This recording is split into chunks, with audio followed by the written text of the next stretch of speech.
ಬಂಧುಗಳೇ ನಮಸ್ತೆ. ತಮಗೆಲ್ಲ ಗೊತ್ತಿರೋ ಹಾಗೆ ಕರ್ನಾಟಕದಲ್ಲಿ ಈಗ SIR ಪ್ರಕ್ರಿಯೆ ಚಾಲ್ತಿಯಲ್ಲಿದೆ. ಎಲ್ಲದ ಪ್ರಶ್ನೆ ಏನು ಅಂದರೆ, ಈ ಎನ್ಯುಮರೇಷನ್ ಫಾರ್ಮ್ನ ಹೇಗೆ ಫಿಲಪ್ ಮಾಡಬೇಕು ಅನ್ನೋದು ಪ್ರಶ್ನೆ. ಅದರಿಂದ ಈ ಎನ್ಯುಮರೇಷನ್ ಫಾರ್ಮ್ನ ಯಾವ ಥರ ಫಿಲಪ್ ಮಾಡೋದು ಅಂತ ಒಂದು ಡೆಮೋ ತೋರಿಸ್ಬೇಕು ಅಂತ ನಾನು ಇದು ಮಾಡಿದ್ದೀನಿ. ಇದು ಎನ್ಯುಮರೇಷನ್ ಫಾರ್ಮು. ಇದನ್ನು ನಿಮ್ಮ ವಾರ್ಡ್ನ ಅಥವಾ ನಿಮ್ಮ ಏರಿಯಾದ BLO ಏನಿರ್ತಾರೆ ಅವರು ನಿಮ್ಮ ಮನೆಗೆ ತಂದು ಆಲ್ರೆಡಿ ಕೊಟ್ಟಿರ್ತಾರೆ ಅಂದ್ಕೊಳ್ತೀನಿ. ಇದನ್ನು ಫಿಲಪ್ ಮಾಡೋದಕ್ಕೆ ನಿಮಗೆ ತೋರಿಸೋದಕ್ಕೆ ಅಂತ ಫಸ್ಟು ನಾನು ಜೆರಾಕ್ಸ್ ಮಾಡ್ಕೊಂಡಿದ್ದೀನಿ. ತಾವು ಕೂಡ ನಿಮ್ಮ ಒರಿಜಿನಲ್ ಫಾರ್ಮ್ ಫಿಲಪ್ ಮಾಡೋದಕ್ಕೆ ಮುಂಚೆ ಈ ಥರ ಜೆರಾಕ್ಸ್ ಫಸ್ಟ್ ಮಾಡ್ಕೊಳ್ಳಿ. ಜೆರಾಕ್ಸ್ ಮಾಡ್ಕೊಂಡು ನೀವು ಏನು ಫಿಲಪ್ ಮಾಡ್ತೀರಾ ಇನ್ಫಾರ್ಮೇಷನ್ನು ಮಾಹಿತಿ ಏನಿದೆ ಅದು ಸರಿ ಇದೆ ಅಂತ ನಿಮಗೆ ಸಮಾಧಾನ ಆದಾಗ ನೀವು ಒರಿಜಿನಲಲ್ಲಿ ಫಿಲಪ್ ಮಾಡಿ. ಆಮೇಲೆ ಫಸ್ಟು ಜೆರಾಕ್ಸ್ ಮಾಡ್ಕೊಳ್ಳಿ. ಜೆರಾಕ್ಸ್ನಲ್ಲಿ ಫಿಲಪ್ ಮಾಡಿಕೊಂಡು ಆಮೇಲೆ ಒರಿಜಿನಲ್ ಫಿಲಪ್ ಮಾಡ್ಕೊಳ್ಳಿ.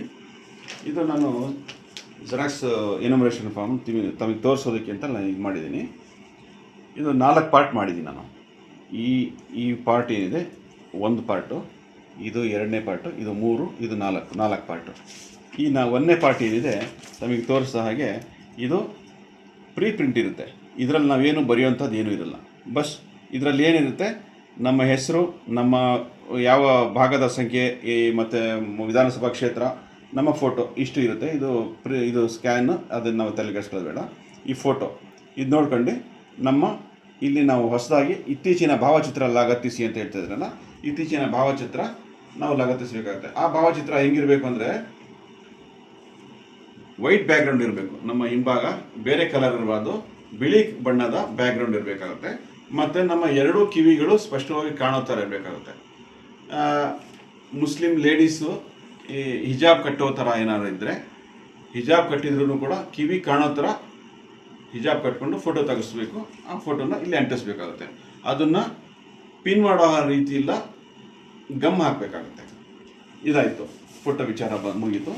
ಇನ್ನು ಈ 2, 3, 4ನೇ ಪಾರ್ಟಿಗೆ ಸಂಬಂಧಪಟ್ಟಂತೆ ಇಲ್ಲಿ ಏನು ಹೇಳ್ತಾರೆ, ಹಿಂದಿನ ವಿಶೇಷ ಸಮಗ್ರ ಪರಿಷ್ಕರಣೆಯ ಮತದಾರರ ಪಟ್ಟಿಯಲ್ಲಿನ ಮತದಾರರ ವಿವರಗಳು ಅಂತ ಹೇಳ್ತಾರೆ. ಅಂದರೆ 2002ರ ಪಟ್ಟಿಯಲ್ಲಿ ಏನಿತ್ತು ಆ ಇನ್ಫಾರ್ಮೇಷನ್ ನಾವು ಬರೀಬೇಕಾಗುತ್ತೆ. ಇಲ್ಲಿ 2002ನೇ ಇಸ್ವಿನಲ್ಲಿ ನನ್ನ ಹೆಸರು ಇದೆ ಅಂತ ಇದ್ದಾಗ ಇದು 2002ನೇ ಇಸ್ವಿಯ ಮತದಾರರ ಪಟ್ಟಿ. ಈ ಮತದಾರರ ಪಟ್ಟಿ ಎಲ್ಲಿ ಸಿಗುತ್ತೆ ಅಂದರೆ, ಎಲೆಕ್ಷನ್ ಕಮಿಷನ್ ಆಫ್ ಇಂಡಿಯಾದವರು ಮಾಡಿರುವಂಥ ಆ್ಯಪ್ ECI ನೆಟ್ ಅಂತ ಹೇಳ್ತೀವಿ. ECI ನೆಟ್ನಲ್ಲಿ ನಿಮಗೆ 2002ನೇ ವರ್ಷದ ಮತದಾರರ ಪಟ್ಟಿ ಸಿಗುತ್ತೆ. ಅದರಲ್ಲೇ ನೀವು ಡೌನ್ಲೋಡ್ ಮಾಡ್ಕೋಬೇಕಾಗುತ್ತೆ. ತುಮಕೂರು ವಿಚಾರಕ್ಕೆ ಬಂದಾಗ 2002ನೇ ಇಸ್ವಿನಲ್ಲಿ ಹೆಬ್ಬೂರು, ಹುಲಿಯೂರ್ದುರ್ಗ ಮತ್ತು ಕಳ್ಳಂಬೆಳ ಈ 3 ಕ್ಷೇತ್ರಗಳು ಹೆಚ್ಚುವರಿಯಾಗಿದ್ದವು. ಈಗ ಆ 3 ಕ್ಷೇತ್ರಗಳನ್ನು ಬೇರೆ ಬೇರೆ ಕ್ಷೇತ್ರದಲ್ಲಿ ಮರ್ಜ್ ಮಾಡಿದರೆ ನೀವು ಆ ಆ್ಯಪ್ನಲ್ಲಿ ಹುಡುಕೋಬೇಕಾಗುತ್ತೆ.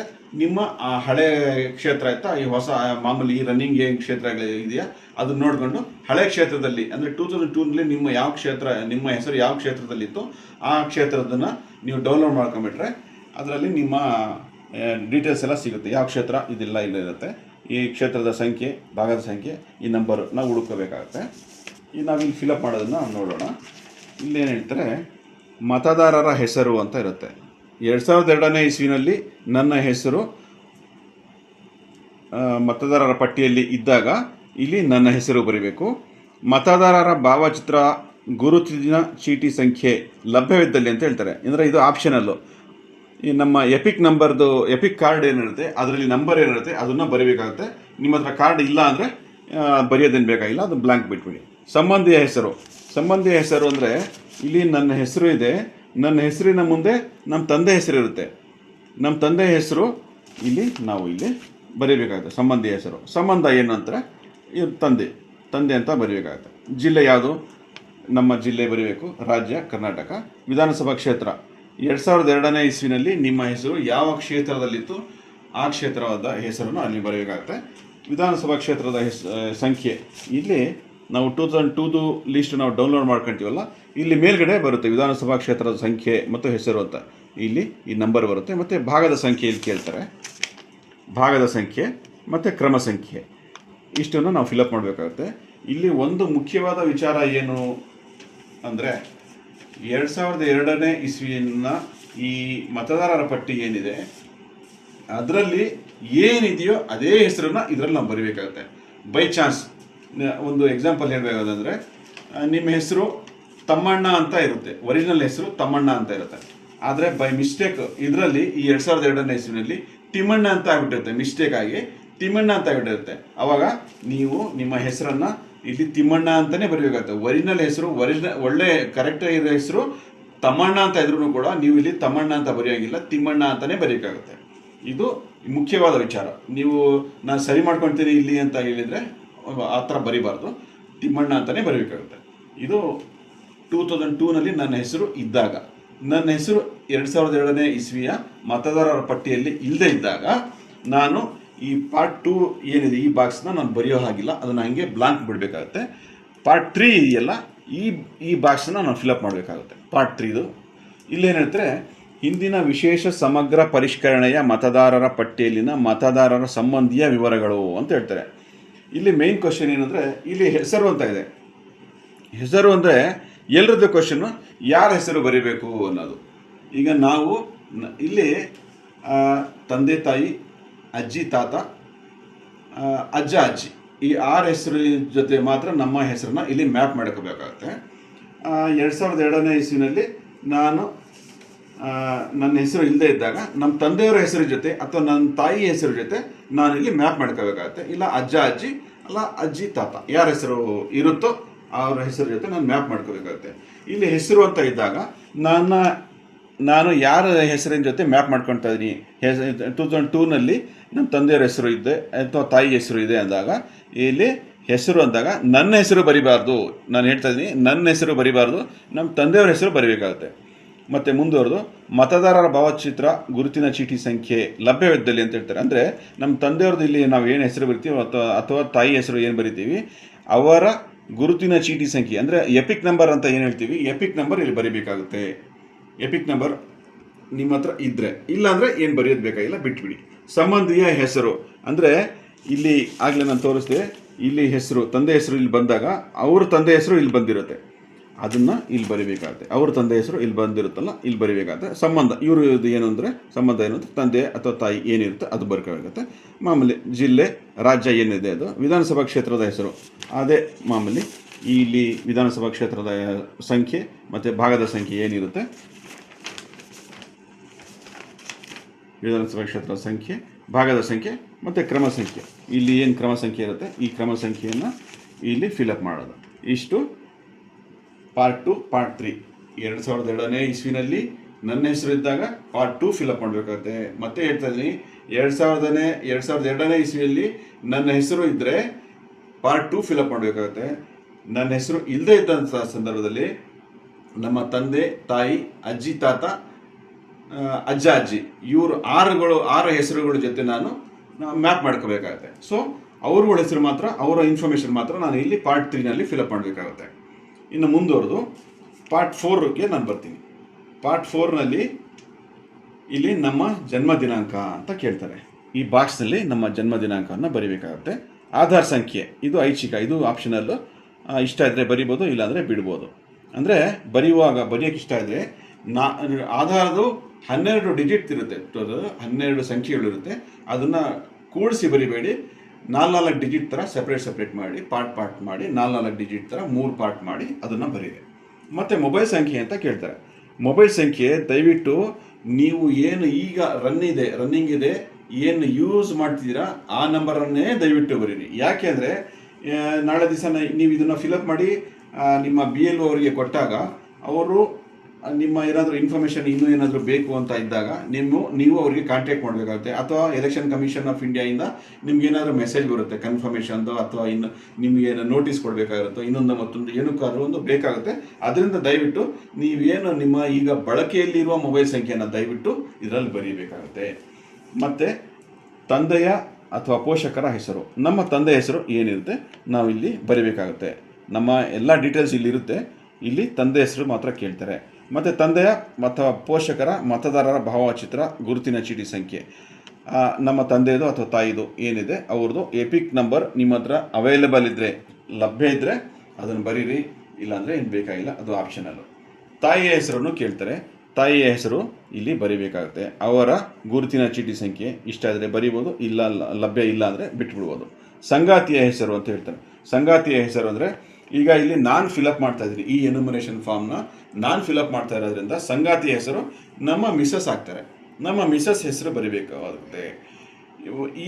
ಈಗ ನಾನು ಬಿಟ್ಟು ನಮ್ಮ ಮಿಸಸ್ ಏನಾದರೂ ಈ ಎನ್ಯುಮರೇಷನ್ ಫಾರ್ಮ್ನ ಫಿಲಪ್ ಮಾಡ್ತಾ ಇದ್ದಾಗ ಇಲ್ಲಿ ಸಂಗಾತಿ ನಾನು ಆಗ್ತೀನಿ, ಅವರು ನನ್ನ ಹೆಸರು ಬರೀಬೇಕಾಗುತ್ತೆ ಇಲ್ಲಿ. ಅದೇ ರೀತಿ ಸಂಗಾತಿಯ ಮತದಾರ ಭಾವಚಿತ್ರ ಗುರುತಿನ ಚೀಟಿ ಸಂಖ್ಯೆ ಅಂದರೆ ನಾನು ಬರೀತಾ ಇದ್ದರೆ ನಮ್ಮ ಮಿಸಸ್ದ ಎಪಿಕ್ ನಂಬರ್ ಬರೀಬೇಕು, ಅಥವಾ ನಮ್ಮ ಮಿಸಸ್ ಈ ಫಾರ್ಮ್ನ ಫಿಲಪ್ ಮಾಡ್ತಾ ಇದ್ದರೆ ನನ್ನ ಎಪಿಕ್ ನಂಬರ್ ಬರೀಬೇಕಾಗುತ್ತೆ. ಇಷ್ಟು ಫಿಲಪ್ ಮಾಡೋಂಥದ್ದು. ಇಲ್ಲಿ ನಾನು ಹೇಳ್ತಾ ಇದ್ದೀನಿ 2002ನೇ ಇಸ್ವಿನಲ್ಲಿ ನನ್ನ ಹೆಸರು ಇದ್ದರೆ ಪಾರ್ಟ್ 2 ಮತ್ತು ಪಾರ್ಟ್ 4 ಮಾತ್ರ ಫಿಲಪ್ ಮಾಡಬೇಕಾಗುತ್ತೆ. ಪಾರ್ಟ್ 3 ಬರೆಯೋ ಹಾಗಿಲ್ಲ, ಫಿಲಪ್ ಮಾಡೋ ಹಾಗಿಲ್ಲ, ಅದನ್ನು ಬಿಟ್ಬಿಡಬೇಕಾಗುತ್ತೆ. 2002ನೇ ಇಸ್ವಿಯ ಮತದಾರರ ಪಟ್ಟಿಯಲ್ಲಿ ನನ್ನ ಹೆಸರು ಇಲ್ಲದೇ ಇದ್ದಂಥ ಸಂದರ್ಭದಲ್ಲಿ ನಾನು ಪಾರ್ಟ್ 2ನ ಫಿಲಪ್ ಮಾಡಬೇಕಾಗಿಲ್ಲ. ಪಾರ್ಟ್ 3 ಮತ್ತು ಪಾರ್ಟ್ 4 ಕಂಪಲ್ಸರಿ ಬರೀಬೇಕಾಗುತ್ತೆ. ಒಂದು ಸಂದರ್ಭದಲ್ಲಿ 2002ನೇ ಇಸ್ವಿಯ ಮತದಾರ ಪಟ್ಟಿಯಲ್ಲಿ ನನ್ನ ಹೆಸರು ಇಲ್ಲ, ನಮ್ಮ ತಂದೆ ತಾಯಿ, ಅಜ್ಜಿ ತಾತ, ಅಜ್ಜ ಅಜ್ಜಿ ಯಾರ ಹೆಸರು ಇಲ್ಲ ಅಂತ ಸಂದರ್ಭದಲ್ಲಿ ಏನು ಮಾಡಬೇಕು ಅನ್ನೋದು ಕ್ವಶನ್.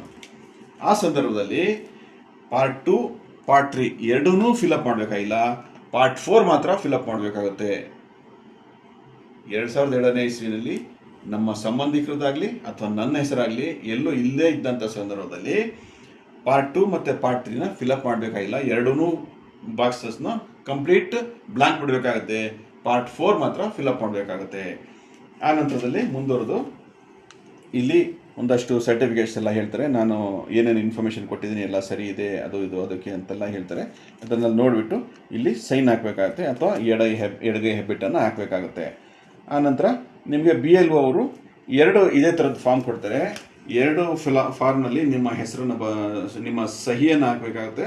ಮತ್ತು BLO ಅವರು 2 ಫಾರ್ಮ್ಗೆ ಸಹಿ ಹಾಕಿ ಒಂದನ್ನು ನಮಗೆ ಕೊಡ್ತಾರೆ, ಒಂದನ್ನು ಅವ್ರು ಇಟ್ಕೊಳ್ತಾರೆ.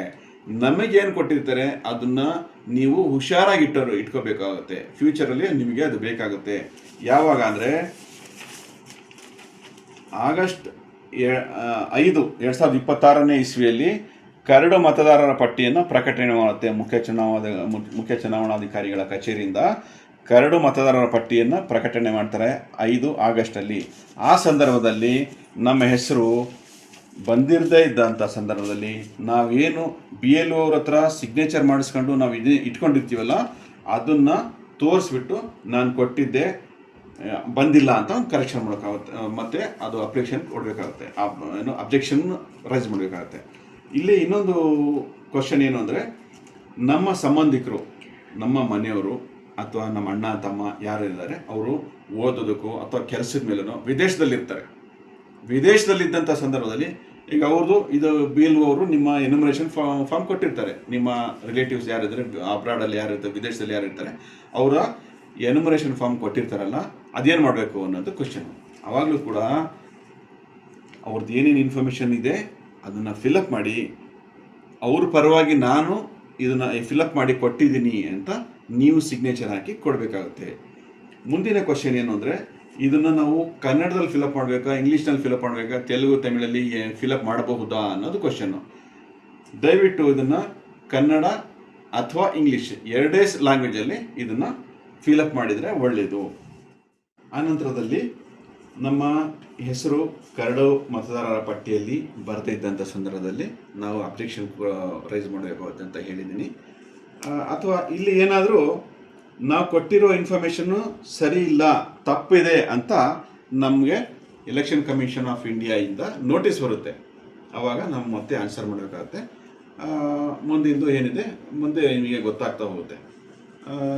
ಇಷ್ಟು ಈ ಎನ್ಯುಮರೇಷನ್ ಫಾರ್ಮ್ನ ಫಿಲಪ್ ಮಾಡುವಂಥ ವಿಧಾನ ಸ್ನೇಹಿತರೆ.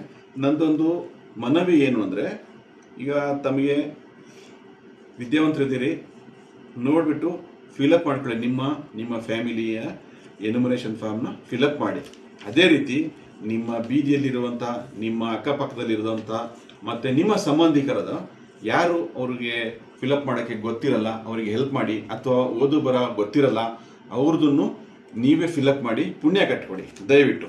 ಇದು ನಮ್ಮ ಭಾರತೀಯ ಪೌರತ್ವದ ವಿಚಾರ. ಅದರಿಂದ ಪೌರತ್ವದಿಂದ ಯಾರು ವಂಚಿತರಾಗಬಾರ್ದು ಅನ್ನೋದು ನನ್ನ ಕಾಳಜಿ ಅಷ್ಟೇ. ದಯವಿಟ್ಟು ಥ್ಯಾಂಕ್ ಯು ವೆರಿ ಮಚ್.